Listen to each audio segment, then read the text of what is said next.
Hi, everyone. Welcome to SBR Sports Picks. My name is Peter Loshak. Today is Wednesday, September 20th. This is the live show that we do every weekday morning, 10:30 Eastern Time. I give my official picks. It was a lot of picks yesterday. Marty Ice, I gave 15 picks. 2 of them wound up pushing. The other 13, how do you think I did on those? Wait, I just fucked up math. 13 picks were graded. 2 were pushes. 7 and 6.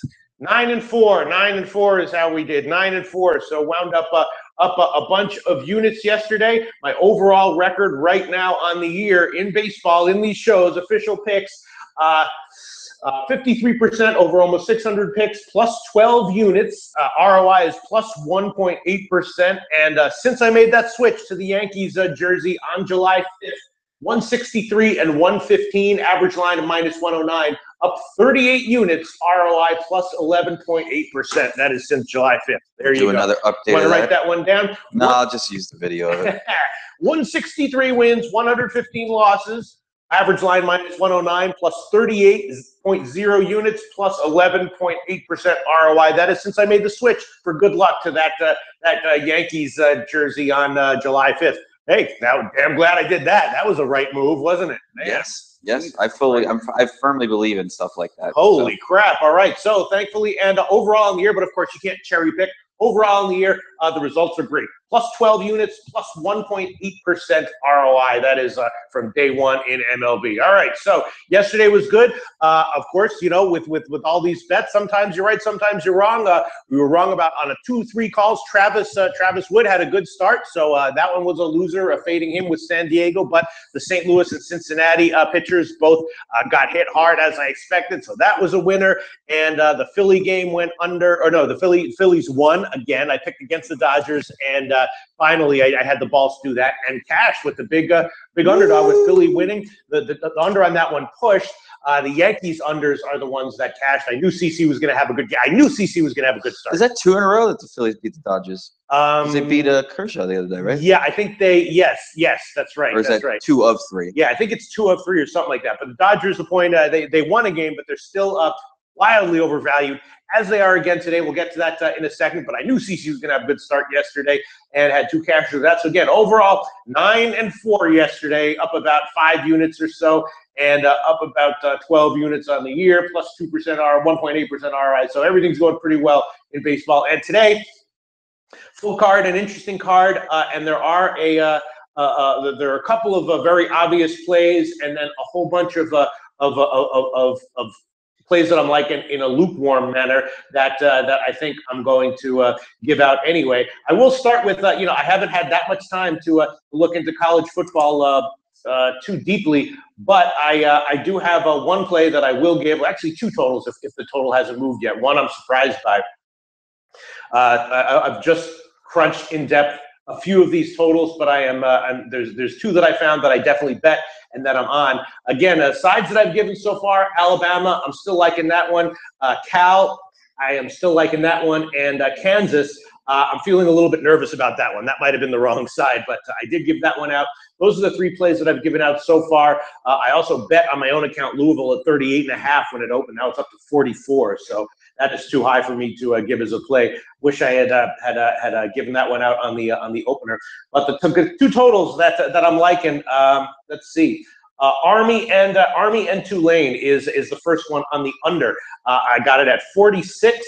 And I'm still seeing 46 at Heritage. Not sure if that's a stale line because it is headed down a little bit. 45 at the Greek. I will, here, let me quickly check Heritage here. I like the under in Army and Tulane. I got it at 46. And I'm going to, SBR odds is still showing 46 there. If it's still 46, that'll be my play. If not, I will have to take 45, which is kind of annoying. I did get 46 when I bet it. And I'm assuming that the other one is also probably moved since I bet that one last night. I'll get to that one in a second. Let me see. Army and Tulane. Army and Tulane. Where is it? Where is it? Just looking here at Heritage, see if they still have 46. Where the hell is it? Army and Tulane. Can't find it. Sorry, guys. 1 second. I just want to make, because SBR odds is showing an offline there for Oh, Pete deals with technology again on a lovely Wednesday. I'll remind you all that we are sponsored, like we are every day, by Intertops. Go ahead, check them out. We got 2 promo codes, which I believe I remember to put in the description this morning. So go ahead, check those out. That's a reload bonus and a new player bonus. So thanks to our friends at Intertops. Yes, excellent, excellent. Army in Tulane. Where the hell is it? It looks like can't even find it here. Maybe it's off the board there. But all right. Anyway, so I will take. I bet it at 46. And right now it's 44.5 or 45 at the Greek. So I'll take 45. I'll have to take 45, which is a little bit annoying. I hope, as we've seen many times already this year, that these points and half points absolutely matter. Week 1 started off right away with that. I took South Florida minus 20.5. They wound up winning by 20. The TCU game landed right on 20, and I was smart enough to pass on that one. The Tennessee game, I took it back at 5.5. Had the option to take 6, and I didn't. Landed on 6. So these half points absolutely matter a lot in football. So I'm going to take the under. Army Tulane at 45. Again, I got it at 46. And then the other one I wanted to give was another one that I think should be higher. I'm scratching my head here. Marty Spice, Texas Tech and Houston. Now, as we know, did you know, Marty, guys, I don't know if you watch the Bet DSI shows every week, but I did last week. Yes. People love to say, like, oh, must watch, can't miss, blah, blah, blah, blah. It's all bullshit, except for that show. That really is like, I was like, that is can't miss. That what is are you doing? Yeah, that is can't miss TV because Brett really does give. Those are real, actual sharp accounts. Those are actual guys who make money long term. And in that show, the Sharps have pounded the under on Tulsa 3 weeks in a row. Each week, I thought it was wrong, and each week the game has gone way over. And it happened again last week. Once again, the Sharps pounded on the under on Tulsa, and they lost again. So I'm going to give Brent hell this Friday for that one again. But there's another here total. It doesn't involve Tulsa, but another total that strikes me as just a little bit low. And also, last week, the Memphis UCLA total just struck me as low. We talked about it. I talked about that one on Saturday morning with Big Man, and we both liked it at like 72 or whatever. And then as we were talking about it, was getting bet down. It was down to 70.5. I didn't understand it. And of course, that game flew over. And I think we have another one here, and it is Houston and Texas Tech. 71, 71.5, 72 market wide. I'm liking the over. Seems like a no-brainer play. I'm not sure why the total is where it is. Maybe some smart, sharp people think that they're going to be slick and take the under here. Look, maybe the game will go under. But we know what Texas Tech does, right? They just do everything offensively, nothing on defense. Houston, they have some quality guys on defense, but they also have that quarterback from Texas A&M who has some real potential. So Houston should be able to put up some points, and it just seems a little bit too low. So I don't understand it. I did bet it, and I will have the balls to give this one publicly. I'm going to take the Pinnacle line over 71 at minus 107, Texas Tech and Houston. So Army Tulane under 45, minus 110. That's a Greek line. I wish I was getting 46, which is what I bet it at. Hopefully it won't matter. And Texas Tech Houston over 71 minus 107. That's a Pinnacle line. Those are two totals in college football that I definitely hit, and I will definitely give them here. I will definitely give them here. And also looking at another kind of lean that I have in the Texas Tech and Texas A&M and Arkansas game. Of course, Texas A&M has pretty much owned Arkansas for the bunch of since someone has been there. What? Advent of football. Yeah, I mean, Texas A&M, I think they've won like 5 in a row or something like that. Pretty much owned them. And Arkansas probably should be a little bit better than what they've been in recent years, and certainly against Texas A&M. And I'm thinking that this year is the year that Arkansas comes away with a win. So I did bet that one. Not sure if I want to give it as an official play. It's 2.5, although the Greek has 3. I'm definitely thinking that Arkansas is if there's going to be a year where they're going to get it done, because they're off of a bye week, right? They're gearing up for this one.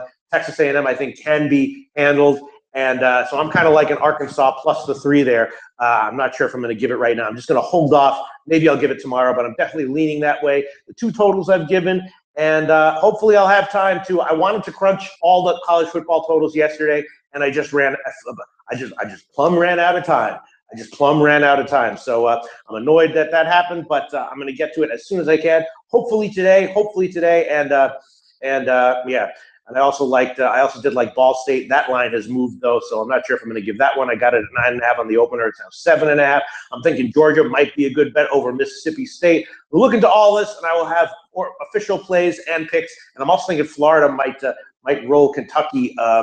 Or wait, what was the? No, I can't remember what my analysis was. All right, screw it. All right, so college football. Those are the two plays I've added: the Houston and Texas Tech over 71, and the Tulane and Army under. Gonna have to take 45, and that's that for updated college football stuff. Wow, Irie Trostar really doesn't like college football. College football is trash. College football is trash anyway. I don't know why you're saying that, Irie Trostar. We you can have some good edges in college football. I'm up a couple units already in my plays this year. So Jansen Bonzone saying, I see Army Tulane at 44.5. Right, I'm seeing it at the Greek at 45.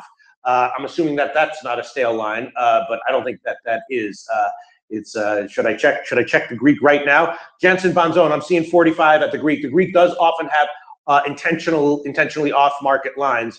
So I will. I'm assuming that what SBR odds is showing right now at the Greek holding 45 is a true line. So Jensen Bonzone, I definitely do not mean to give stale lines or lines that don't exist. I'm seeing 45 at the Greek right now listed on SBR odds. So I'm going to take that one. All right. So, but yes, I'm seeing 44.5 everywhere else. And let's see. Rashawn Brown says in all caps, Arkansas is horrible. Run away from them, Pete. Yes, they're definitely an underachieving team. The passing offense is non-existent, and the running defense is highly questionable. Rashawn Brown, I definitely don't agree with your all caps statement there, and definitely I had that sort of idea running through my head as I was analyzing and breaking down the game. I'm just thinking that this might be the year. Well, I'll look into that more and give more specific reasons why I was leaning that way. Again, that's just a lean for right now. It's not an official pick. I might give that one as a pick, but definitely Rashawn Brown. Arkansas has not lived up to what they were supposed to be. They were supposed to be a team that had great power running that overwhelmed their opponents, and it just hasn't happened. Even their rushing numbers have not been that great since they tend to wear down in second half of games tremendously, which is also a bad thing. So maybe Arkansas in the first half. Yeah, Arkansas in the first half might be good. Point is, Rashawn Brown, good point, and I don't disagree with it at all. But I'm just thinking that way. I'm just thinking out loud here. Rashawn Brown.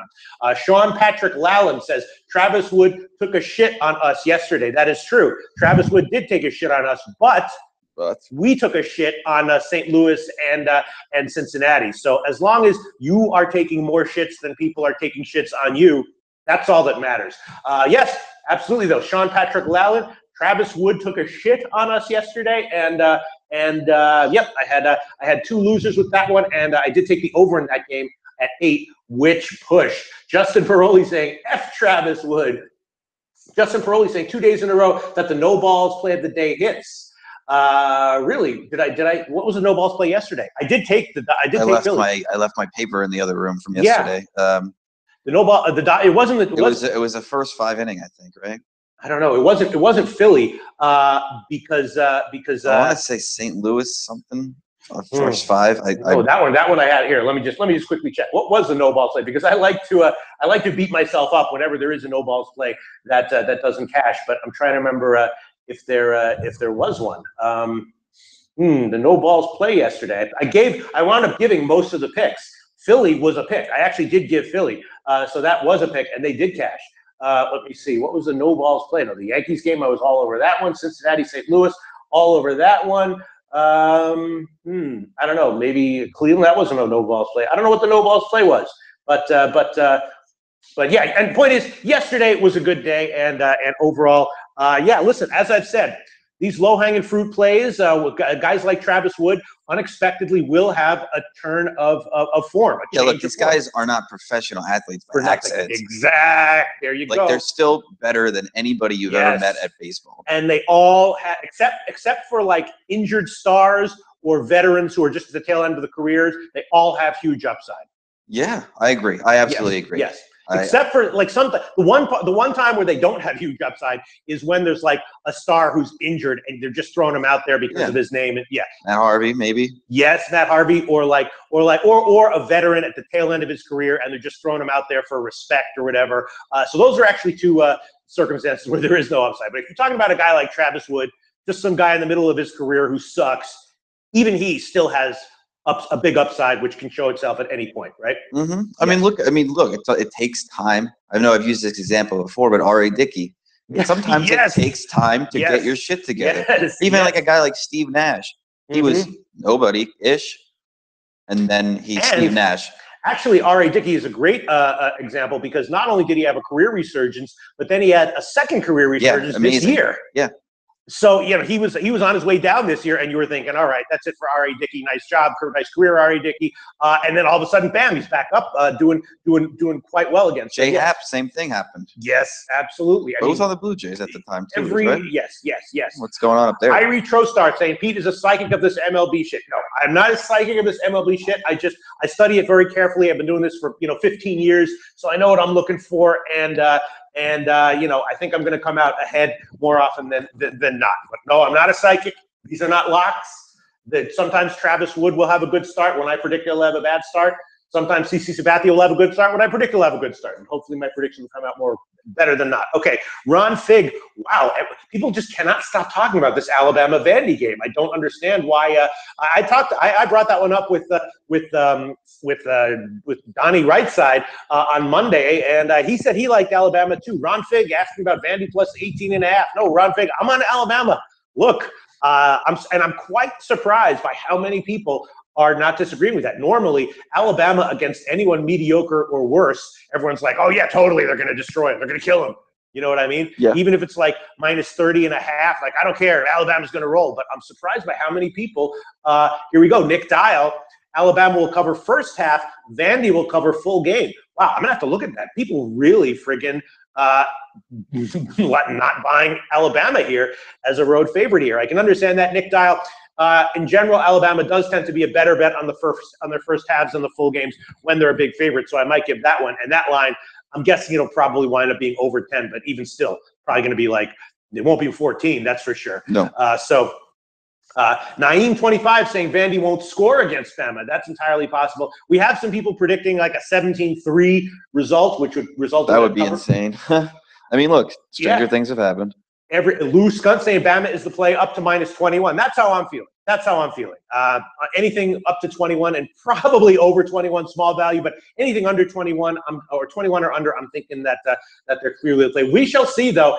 And Nick Dial's opinion is probably right that even if Alabama is a good bet on the full game, they might be a better bet on the first half. And I might give Mario Martinez Jr. saying, I am done with Bama since they did not cover against my Fresno State. Mario, that kills me to hear that. Mario, I guess you don't follow it. I was fading Bama against both Colorado State and Fresno State. Be very careful. That was a classic situation where you don't bet on Alabama. Never bet on Alabama as a favorite of 40 or more, and usually don't bet on them as a favorite of 33 or more. I was all over Fresno State on that one, and all over Colorado State on that one as well. In this spot, I think Alabama is a good bet. All right, okay, all right. Irie Trostar is saying Alabama doesn't play today. Smack my head. Yes, that's right. Okay. Let's get to MLB. Okay, a lot of comments though. A lot of comments. Let's see. Okay. All right, so getting to MLB. The first thing that jumps out at me is obviously another start from Luke Weaver. And regular viewers of this show know that Luke Weaver has been absolutely dominant since he's come up to the majors. Not quite under the radar, but still, I think, not quite getting the respect that he deserves.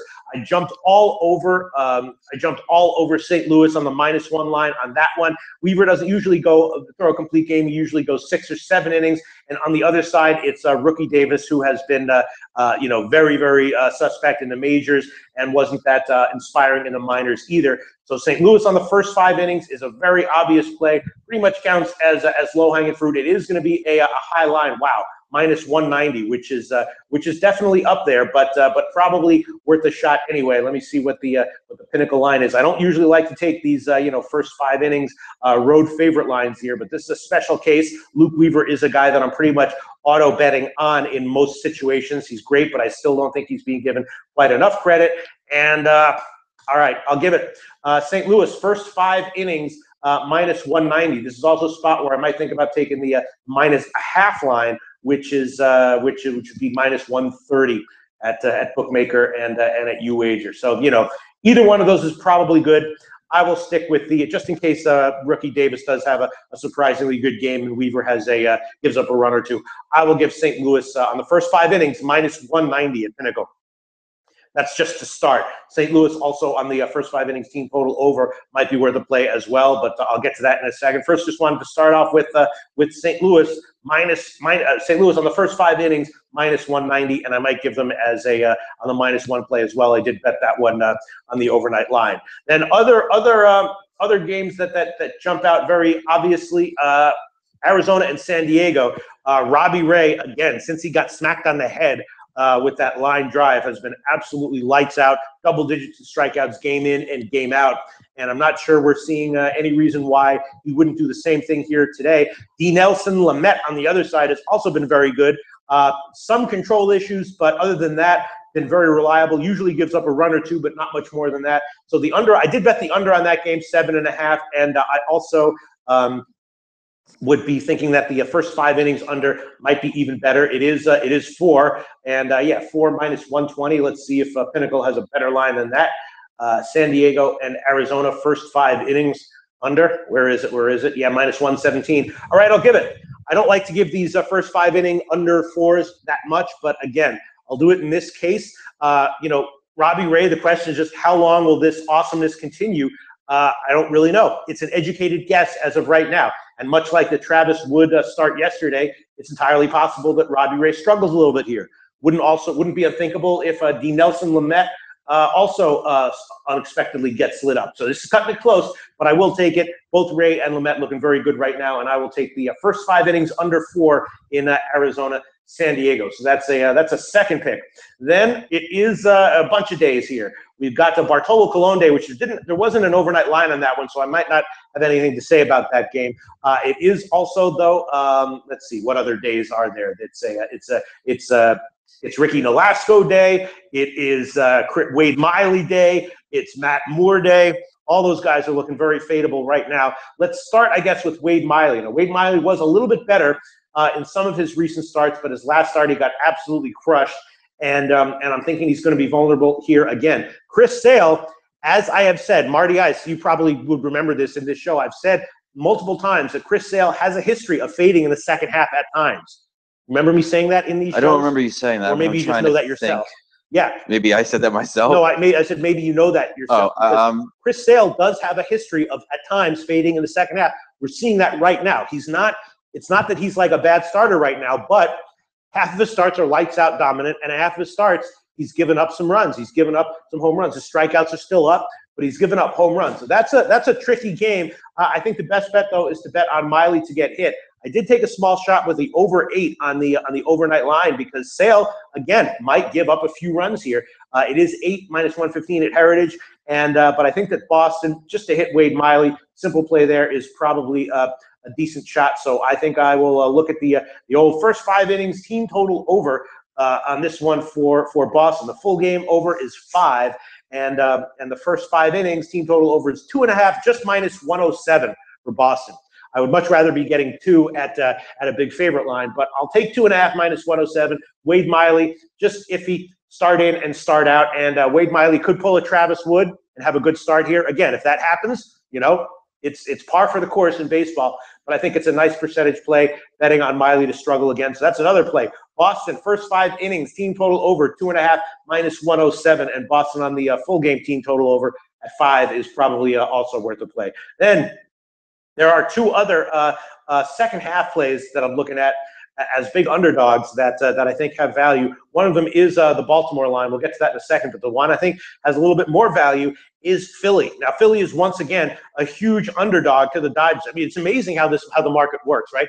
The Dodgers over the past month, how many times have they lost as a massive favorite? Like 25 times or something? Actually, I was going to say that doesn't make sense, but then I remember that they, I mean, it's just over and over and over again. And it's 14 by my count now. The market just cannot stop pricing them with these enormous lines. The market just cannot stop putting 260s up there, right? Today, again, against Philly, minus 260. Now, Wood is starting for the Dodgers, and Wood has been, you know, he's had a few speed bumps recently, but in general, still pretty reliable for 6 innings. And Thompson on the other side for Philly is looking pretty vulnerable. So in this one, I definitely would rather have Philly on the second half at a little bit of a less favorite underdog line than I could get them on the full game, which is all the way up at plus 240 at 5 times, plus 235 at a few places. But Wood might have a good start here, so I'm going to take a Philly on the second half, which is plus 170. That's going to be another pick. Philly on the second half, plus 170. And the same kind of goes for Baltimore on the second half against the Red Sox. They are plus 155. Again, Miley starting. You really don't know what you're going to get from Sale here. He might get hit a little bit. He might have a good 6-inning start. He might have a 9-inning shutout start. So I like that one a little bit less, or a lot less, actually. I like that one a lot less than the Philly second half, but I'm going to take it anyway at the big underdog line. Also, Baltimore second half plus 155. So those are 2 picks. Philly second half plus 170 and Baltimore second half plus 155. Then let's get to just a few other situations. And yeah, obviously Cleveland. People were saying yesterday that Cleveland had good value, and they turned out to be correct. I wanted to just sort of wait and see to see how Cleveland did on the West Coast, but didn't matter at all. Went out there and got another big win, hit the Angels bullpen. And now I think someone must be out for Cleveland because the line has gone the other way. And with the starting pitching matchup, Nolasco against Tomlin, that doesn't make sense. I haven't looked into who could possibly be out, but there hasn't been money coming in on the Angels, and that indicates to me that probably someone is out for Cleveland. Do you have any idea who that is? I do not. No. Someone's looking like someone's out for Cleveland, because I don't understand that line move. They opened at about minus 115. I did take it on the -1 line on the overnight line, and now it's all the way down to minus 104 at Pinnacle. So some pretty significant money coming in on the Angels with Nolasco against Tomlin, and Nolasco has been terrible. I was thinking about the Cleveland first 5 innings team total over, which I believe is just 2. I think that's it. Yeah. Well, I'm going to take it. Nolasco can be good, but at just 2, is Nolasco going to hold the Cleveland lineup to 1 or less? He might, but is he likely to? I don't think so. So I'm going to take that one. Indians, first 5 innings, team total over 2, minus 125. That is at Pinnacle. And then let's go to the other day, which is Matt Moore Day. Matt Moore has been actually at times not that bad, but in general, very, very vulnerable. And again, Colorado team total here is just 2. Is Moore going to hold Colorado to 1 run or fewer in the first 5 innings? He could. Is he likely to? No. I don't think so. I'm going to take the Colorado first 5 innings team total over 2, minus 121. That might be a little bit vulnerable as well. And I was thinking about the first 5 innings over on that one. I cashed yesterday with the San Francisco first 5 innings over, but the full game over I also had, and that one lost, so I split on those 2. If it was 4, I would definitely take it, but it's 4.5, which is cutting a little close. So I'll just stick with the Colorado first 5 innings team total over on that one. And let's see, we'll get to every game. I just want to get to the important ones. It is Felix Hernandez's next start going up against Cashner. That's a very interesting matchup because Hernandez, of course, is on a pitch count. His first start back, he only went 3 innings, but they were good. And Cashner, a lot of people have been fading him this year. I was to start, and then I jumped off that train about midway through, which is a good idea. But his last start, he actually got crushed by Seattle. So it might happen here again. That's an interesting game. I'm probably going to stay off it, but from a handicapping perspective, it's definitely interesting. Then we have Houston going up against the White Sox with Shields starting. Houston might be a little bit too big of a favorite there. Not sure what I think about that one, but we'll get to that in a second. The Miami Mets game is interesting because Urena looks to me a little bit like he's slumping down a little bit as the season wears on, might be getting a little bit fatigued. The Mets might be a sneaky good play here to have a nice day offensively or to cash as a decent-sized underdog. So we'll get to some comments in a second, but let's review all of the official picks. Let's see the official picks that I have given so far. Colorado first 5 innings team total over. Boston first 5 innings team total over, and Baltimore second half. Philly on the second half money line. St. Louis first 5 innings money line. Let's see, Arizona San Diego first 5 innings under, and Cleveland first 5 innings team total over. So those are 7 picks that I've given so far officially. A bunch of leans that I'm liking, maybe doubling or tripling up on St. Louis going up against Cincinnati, fading Urena in some manner. Let's see, what else am I thinking about? Unders in KC Toronto, maybe. Maybe some way of betting on Houston against the White Sox, although the line is very high, and maybe doubling up on Cleveland, although the line move in the Angels' favor confuses me a little bit, and I don't quite understand it. All right, so here we go. Let's get to some comments here. Starting from the first one I see, you dumb porn Ratanafati, under 9.5 in Toronto, KC. Yes, I do like that one. It's Junis against Anderson. Obviously, Junis has been excellent, and I think he'll be good here again as well. Anderson, my only concern here is that Anderson has been good, but in his last start, he had some control issues, and it was due to a blister. And blisters can sometimes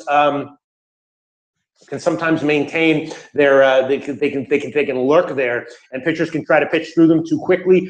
We've seen that time and time again, so that definitely makes me nervous. But other than that, I'm definitely liking under. I did bet that one, and you know what? It is 9.5. I bet it, and okay, I will give it under 9.5 in KC Toronto, minus 121 at Pinnacle right now. That's an 8th play. Junis against Anderson. The only issue there is just Anderson's blister, and I was actually thinking maybe about a shot with the team total unders with Toronto. The full game is, what would that one be? Where is it? Yeah, 4.5 minus 113. And the first 5 innings for Toronto would be 2.5 minus 112. So those are tempting as well. But I think I'll just bet that Anderson will be okay with his blister, or that he'll struggle with it, and then they'll pull him early, and it won't be that big of a deal. But I will take it under 9.5. I was definitely leaning that way, and definitely liking it. But it definitely makes me nervous for sure. Anderson's blister issue. Okay, Michael Maeda saying, Pete, if you like Colorado team total first 5 over 2, what do you think about the Colorado team total over 4 for the whole game? Yeah, I still like it, just a little bit less. I'm kind of looking to isolate value with a fade of Matt Moore here. And if they didn't have first 5 inning team totals, I probably would have the Colorado full game team total over at 4. So yeah, I think that's good. I just think it's a little bit less good than considerably less good, but still good than the first 5 innings team total over. Nick Dial saying Indians as a small road favorite. Have to take that for the value. If nothing else right, worked great last night. Yes, although Nick Dial, they're not even now a favorite at Pinnacle. At Pinnacle, they're now minus 104 on both sides. So money has been coming in on the Angels, and I don't understand it. I think it's probably because someone knows that someone's going to be out for Cleveland, or maybe multiple guys will be out for Cleveland. So I agree with you. The line movement confuses me. I did bet that one on the overnight line, so obviously I got a bad line there. And no matter who's in the lineup for Cleveland, I think that the first 5 innings team total over 2 against Alaska is probably a good play. But the line movement concerns me. Nick Dial, not necessarily a good sign for me. Al Hard, Arizona, San Diego under, Pete. Yes, I did bet that one on the overnight line at 7.5, and I've already given it on the first 5 innings under 4 as an official pick. Again, not sure how long Ray will be able to maintain this utter dominance, but no reason to believe that it's going to stop tonight. So yeah, I did it. Good looking honky says that mustache looks like a fucking tarantula. Yeah, good looking. Listen, oh god, that's I'm not the best looking guy in the world, and I never claimed to be, but I look better than you, good looking honky. I can guarantee you that. I look better than you. So you may as well keep your negative comments to yourself. Yeah, I'm not the most appealing looking guy in the world. I know that. You don't have to tell me that. I know that. Thank you, good looking honky. Better than you though, that's for sure. All right, so let's see. Jarvis Wilson saying Arizona fucked me over last night. Pete, amazing low-hanging fruit yesterday. Yeah, I think he's being sarcastic there. Well, there were a few low-hanging fruits. One of them was the St. Louis Cincinnati first 5 innings over. Did you bet that one, Jarvis Wilson?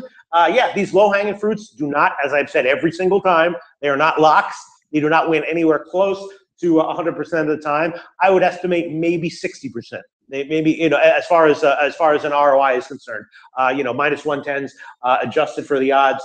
maybe 60% or 62% of your dollars will win on the low-hanging fruits. Not 100%, not 80%, nowhere close to 100%, nowhere close to 80%. So, and yesterday there was a lot of low-hanging fruits. The St. Louis first 5 innings over was a low-hanging fruit. I mentioned that one as low-hanging fruit. That one definitely cashed. The Arizona one was, and that one lost.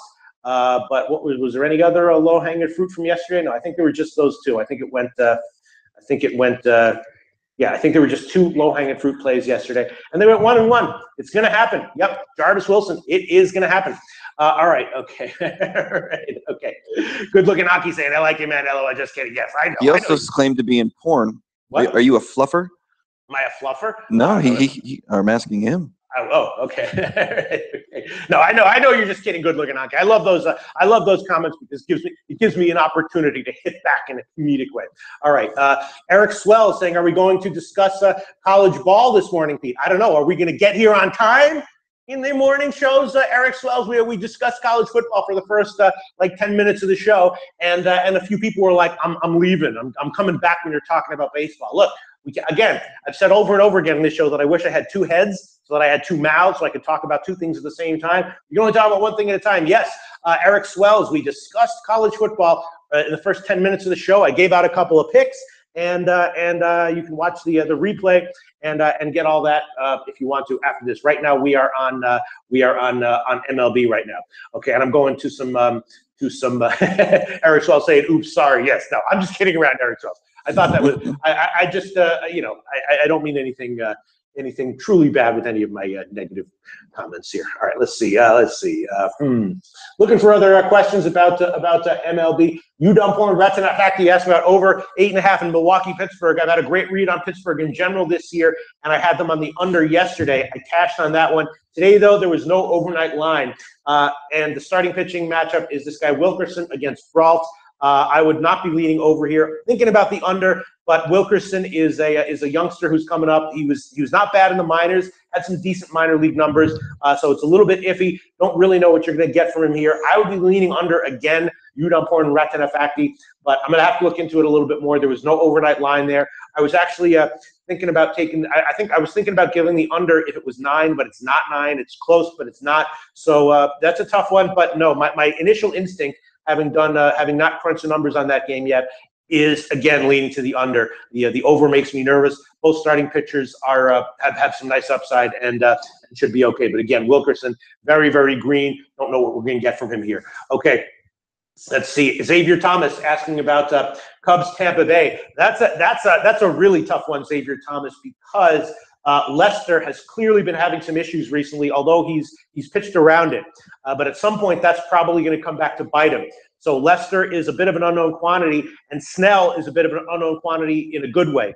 He has started to really fix his control issues, and he started to get a lot better results recently. So I'm kind of high on Snell, kind of low on Lester going forward. But Tampa Bay is also not winning at all. They're just a lethargic team that isn't getting it done in any way, shape, or form. So I guess I would have actually, I will admit, I did bet on the overnight line, very small, Tampa Bay, and I got it at plus 123, and now it's down to a plus 110.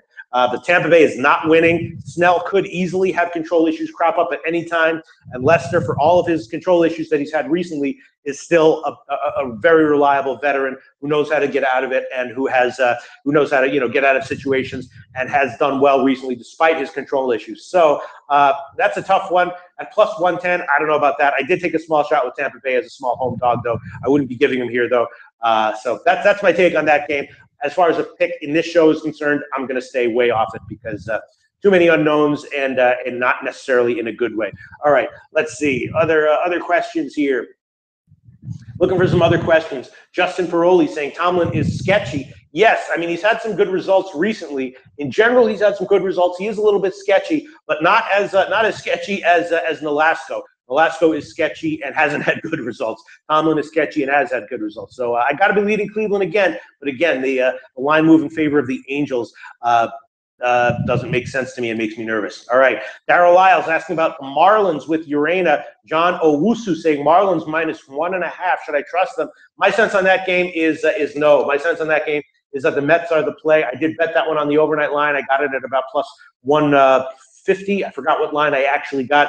I did bet the Mets a little bit. Montero is no great shakes. He has great stuff, but control issues. But Urena, better at home. I know that, but looks like he's wearing down a little bit as the season wears on. And I would be leaning Mets there. It's not a big lean. I did bet the Mets small as a big road underdog. I'm not going to give it as a play in this show.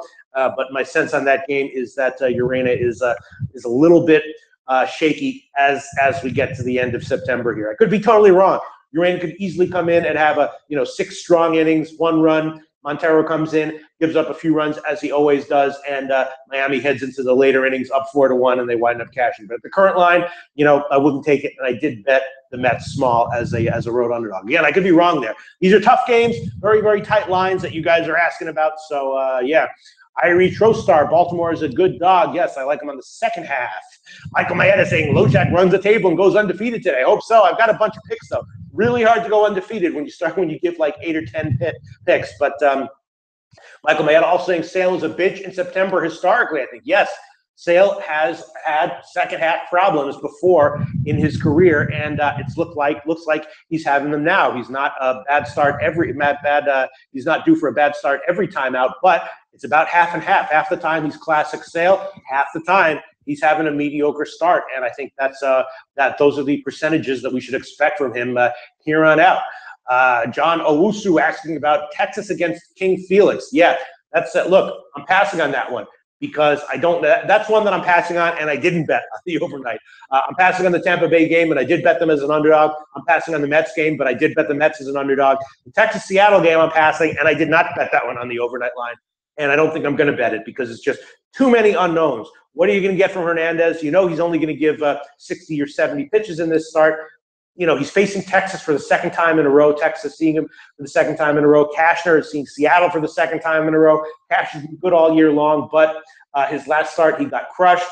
So, yeah, my lean would be to Texas as an underdog, but Cashner got pummeled his last time out, and I'm off that one, and I didn't bet that one at all. All right, let's see. What else do we have here? Michael Maeda, Padres at home keep taking my money. Yes, the Padres, I believe, are the top team in MLB in terms of home ROI now. I believe they've overtaken Arizona. The Padres are a scrappy team. They're usually an underdog at home, and they're usually undervalued at home. They don't get enough respect at home. Let's see. What else do we have here? Let's see.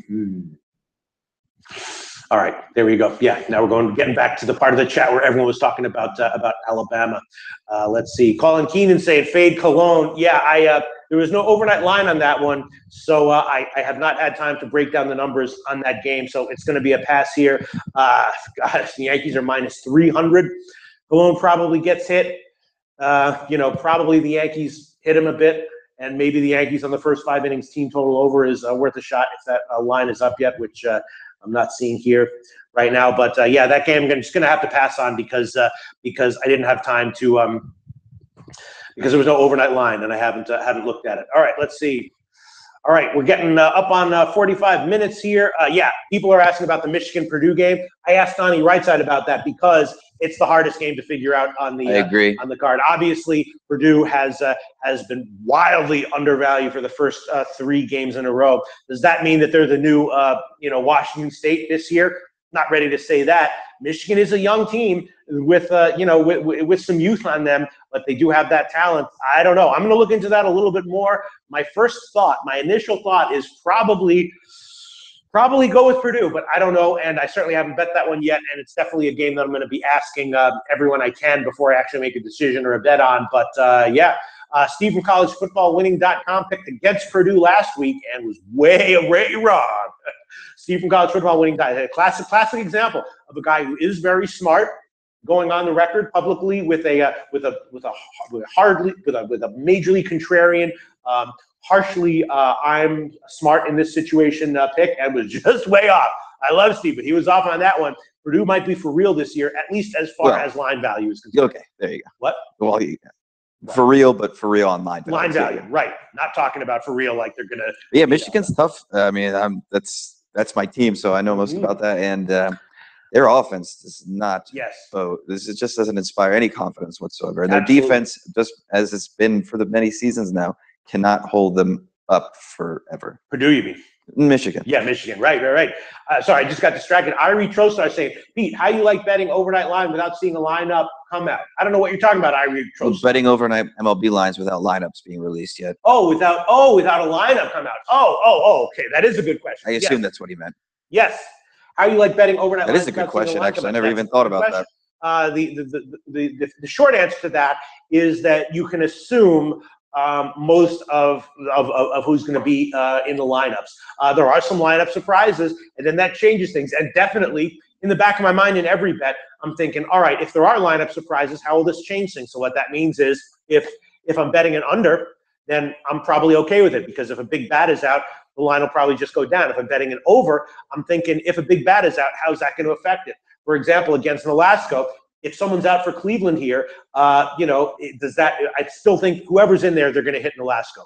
Doesn't really matter. But there are situations where there is a big bat that could be out, where it would change things. So the answer to that is, in general, you can assume what the lineups will be, and for every bet you're making, in the back of my mind, I am thinking what happens if there's lineup shenanigans. Also, certain games are more prone to having guys out of the lineup than others. A standard weekend night game is probably going to have all your big bats in. A day game on getaway day is much more likely to have guys out of the lineup. So a much less likely to hit an overnight line on a getaway day game where there's more likely to be guys sitting. So yeah, and I mean, also, oh, sorry, go ahead. Go ahead. Yeah. Well, I mean, that works both ways. So you take a chance that whoever you bet on might lose a big bat, but that chance is also the same for their opponent. Absolutely. That's another very good point, which is that when you have unknown information like that, and there's a coin flip that might surprise you, it's as likely to go against you as it is to go in your favor. Although that's actually not totally true, because if by definition you're making positive EV bets, then by definition it's slightly more likely to go against you than in your favor. But still, that's a good point, that sometimes it is going to go in your favor, and also you want to be thinking about that. And also, so that's why I'm more likely to take unders than overs on overnight lines, although just a little bit, because again, there are certain games where you can make a more reliable assumption that all the bats are going to be in than others. But that is actually a great question, Irie Trostar, and that's the answer. A lot of factors to consider. So yes, in general, I'm more likely to bet overnight lines when there's less of a chance that big bats are going to be out. More likely to bet unders, and also willing to accept whatever uncertainty happen. It's going to be bad for you more often than not, but not always. Sometimes it's going to be in your favor. All right, let's see. Wow. Okay, Colin Keenan saying, take West Virginia -22 against Kansas on Saturday. Betting mine and my parents' house mortgage on this. Will Greer is the truth. Yes. I actually gave Kansas as a pick on Monday, and I'm thinking about taking that back, because the more I look into it and the more numbers I look at, I'm starting to think that that might be the wrong side there. You might be right there, Colin Keenan. It's just that the reason I jumped on that line was that I had West Virginia circled as a team that I thought was going to be a little bit overvalued this year, and Kansas as a team that I thought was going to be a little bit undervalued this year. So I jumped on the big home underdog line, maybe a little bit too hastily. That might have been a mistake. I did give it as a bet, and I did bet it, and I might pull that one, because you're right. Kansas might not be able to stop them. I'm not sure. I'm stalking. I haven't pulled it yet, but a good point there, and that's my explanation for why I bet Kansas on the opener and why I gave it as a pick. Okay. All right, Andrew G saying the length of the season was driving crazy about baseball. Yes, by the end, nothing makes any sense until the playoffs start. Well, it makes sense if you know what to look for, Andrew G. There's some situations that I pass on. There's some situations that I feel I have a good read on. For example, the Texas game tonight, a lot of stuff that doesn't make sense. I'm passing on that one. The Tampa Bay game, a lot of stuff that's iffy. But there are some good plays. Luke Weaver, very good starting pitcher, and I think his excellence does make sense. McConster saying, hey, Pete. Hey, what's up, McConster? Nick Dial. Nick Dial saying, consider the house gone. Laughing my ass off. All right. Colin Keenan, betting his and his parents' houses on West Virginia -22. So Colin Keenan is either going to have 4 houses or 0 houses by the end of Saturday. We shall see. Again, I do have West Virginia. At the start of the year, I had them circled as a team I was expecting to be at least a little bit overvalued in Kansas. as a team I was expecting to be at least a little bit undervalued. So that's why I took Kansas. You might be right, though. Nick Dial predicting that Colin Keenan will be homeless by Sunday morning. Colin Keenan expecting to have 4 houses by Sunday morning. So we shall see how this all works out. All right, so Andrew G saying I'm getting off the Purdue bandwagon because I can. Yeah, we will. We'll see. We'll see. All right. Again, great question, Irie Trostar. Yes. Okay. Udumhorn Ratanafaki saying I have a feeling Leicester are going to get hit hard today. He's definitely playing with fire with its control issues, and that might happen. I hope he does get hit because I did take Tampa Bay on the overnight line. They may still have value at plus 110, but I'm going to hold off on that one. It's yeah, very tempting. All right. That's it. Al Hard asking about Toronto. I did wind up taking the under on that one. Toronto makes me nervous again because Anderson has had some blister issues and control issues in his last start that are very concerning. I'm willing to bet that his blister issues are okay, but it might not be the case. So I'm holding off on that one. All right, so we're getting up on an hour here. Let's review the picks. I'll convert some of my leans to picks. Miami and Mets, lean to the Mets, but I'm going to hold off on that one, lean to the Mets. Oakland, Detroit, that's a total pass for lots of reasons. Colorado, first 5 innings, team total over is definitely a play. Boston, first 5 innings, team total over is definitely a play. Baltimore on the second half is definitely a play. Philly, second half is definitely a play. Toronto on the under 9.5, I did make that one a pick. That one makes me very nervous because of Anderson, but I will make it a pick. St. Louis, first 5 innings. Is definitely a pick, and let me just check these team totals. Maybe St. Louis on the first 5 innings team total over might be worth a shot. Let me just, because I feel like I want to go a second way on this one. Let's see. St. Louis first 5 innings team total over. Let me see what that is. St. Louis first 5 innings team total over. Let me just quickly find that line here. 2.5 minus 134. I think Robbie Davis probably gets hit. I don't really like what he's got here, but all right. I guess I'll just go on it one way. I could give the first 5 innings team total over. I could give St. Louis -1, which would be not a huge road favorite line there. Yeah, gosh. All right, I'll give it. I'll give St. Louis -1. I'll double up on it. St. Louis on the first half and St. Louis -1. The money line part, bet online, sportsbetting.ag -178, and the run line part -106 at Pinnacle. All right, so I'm going on it 2 ways. I could get burned there, but that's okay. I like it enough to go on it 2 ways. Tampa Bay as a home underdog, I do have a lean to that, and I did bet it, but I'm not going to give it as a pick. Houston White Sox, obviously you could make a case for Houston first 5 innings team total over. Shields has been giving up home runs every game, started and start out. Not too bad overall, but definitely giving up home runs. But I'm going to pass on that one. San Diego first 5 innings under 4. That's a pick, and the full game under is probably worth a shot as well. Cleveland first 5 innings team total over 2 is definitely a play. And gosh, Cleveland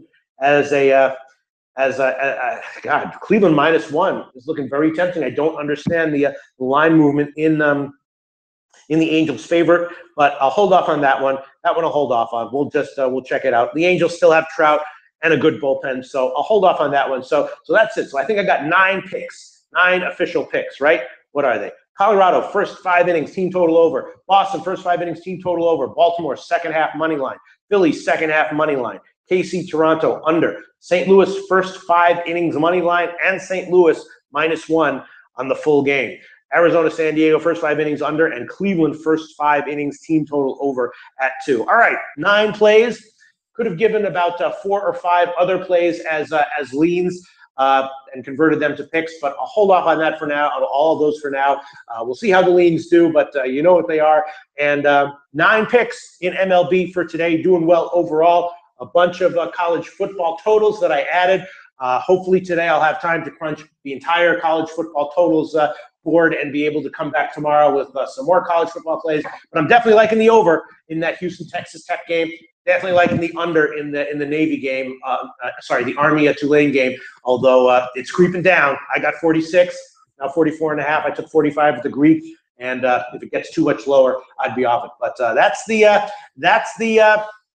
that's the show for today. We will be back tomorrow for the Thursday card.